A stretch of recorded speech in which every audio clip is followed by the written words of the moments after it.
Hey guys, do you want to know what one of Long's and my dreams are? Our perfect virtual reality? Let me show you.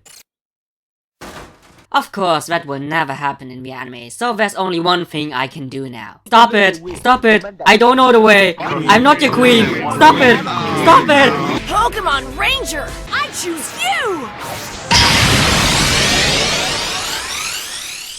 What's up, my dear boys and girls? It's your Ranger Boy here, and welcome to finally another review of the Pokemon Sun and Moon anime. I know, I totally missed on episode 56, and to be honest, I wished I would have done a review, because I actually like this episode a lot. But sadly, it's too late for that, so let's talk about episode 57, Rotom. Can't stop the form change. And from my tone alone, you can already tell whether or not I like this episode. So, grab some popcorn, grab some cookies, and let's do this. One thing I really liked about last week's episode was how they displayed the relationship between Ash, Kukui, and Burnett. Because it kind of felt like, you know, Burnett and Kukui being Ash's parents. No disrespect to Delia, but I really wished those two would be Ash's parents. Like, come on.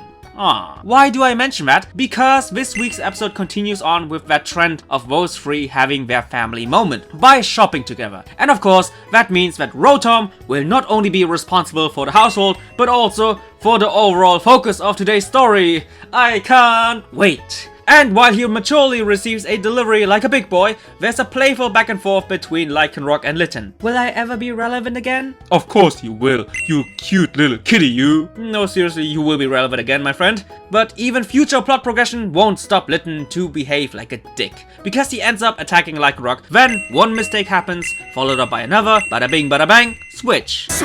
Then it turns out that this washing machine was delivered to the wrong location, which obviously means that poor Nurse Joy has to deal with somebody we had to deal with since episode 3, while Ash's parents, yes, his parents, deal with it, has to deal with a Rotom who ends all his sentences with wash. Because, you know, he's a washing machine and he washes laundry.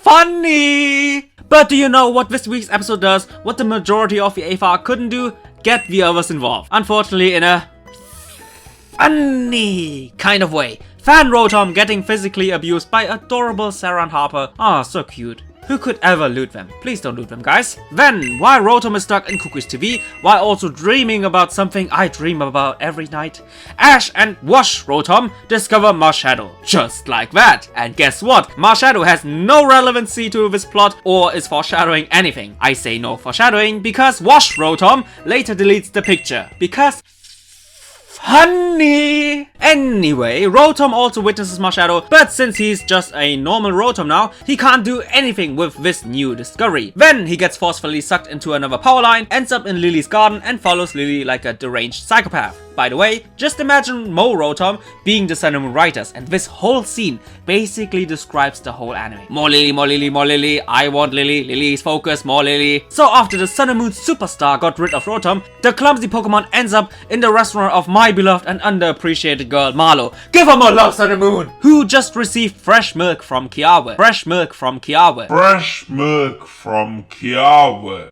Oh. And to properly thank him for the fresh milk, she decides to share some pudding with him. Rotom tries to gain attention, Marlo freaks out, and Kiawe pounds him with his boner. Too obvious? Too obvious. Last and certainly least, he ends up in Sophocles' household and freezes him, okay? And by the way, every time we see Sophocles' family, they're always hungry. We finally reached the climax of the episode with Rotom entering the washing machine once again while also battling against Pikachu. Interesting. But since it's Sun and Moon, the interesting concept gets thrown away with a comedic thunderbolt. Switch and everything is back to normal. And the episode ends with Rotom being fused into the Poké Center after Ash slipped and caused another thunderbolt. So that's the end of the episode, and just like Rotom, let's zap right into the ratings. What can I say about the story? There are two types of Sun and Moon episodes I prefer. Ones who are so good that I want to praise them, and ones which are so bad that I want to rant. But this week's episode is that kind of episode I really dislike. The ones which are so boring that you can't really say much about it. It's so boring that they basically had to include MARSHADOW only to make this episode more interesting. MARSHADOW had no reason to be there, but they certainly included it into the episode preview to make us look forward to it. The anime basically has clickbaited it does. No plot involvement,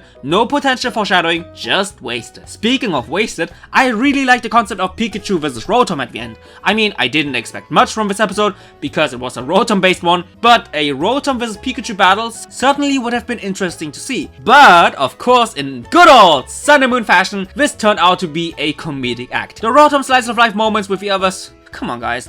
Did you even expect anything from that? They were nothing to write home about, and I can almost guarantee you that my review was more interesting than the episode itself. And last but not least, the rules of this episode were really inconsistent. In one moment, Rotom can freely move within the power line from one place to another, but then in other moments, Rotom gets sucked into the power line without any control whatsoever. Why? In my opinion, those forceful moments were just there to further advance the plot, which felt really unnatural and out of place. But even with all those nitpicks aside, the major problem of this episode is that the overall plot and interactions were just boring. I mean, so boring. And for something so average, I have no other choice but to give this a 5 out of 10. Not good or bad, just boring. What can I say about the focus? The focus is called Rotom, can't stop the form change. And on the one hand, it perfectly describes today's episode. But on the other hand, it made the plot of the episode really predictable, if not even spoiled it. Think about it. It's a Sun and Moon filler, which means very slice of life heavy. The title is all about Rotom changing forms, which means that all 5 Rotom forms will be involved. And there are 5 companions of Ash, which leads to the conclusion all 5 companions plus Ash will be involved in slice of life segments with Rotom's numerous forms. That's what I predicted before I even watched the episode, and it turned out exactly like that. 5 out of 10 because of the way too predictable title. Last but not least, animation and other things.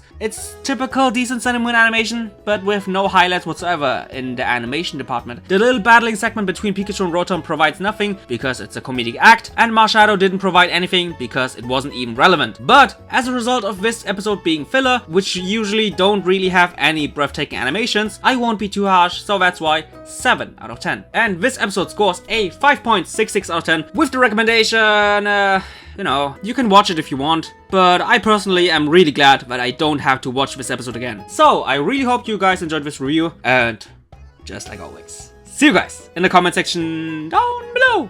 Bye guys!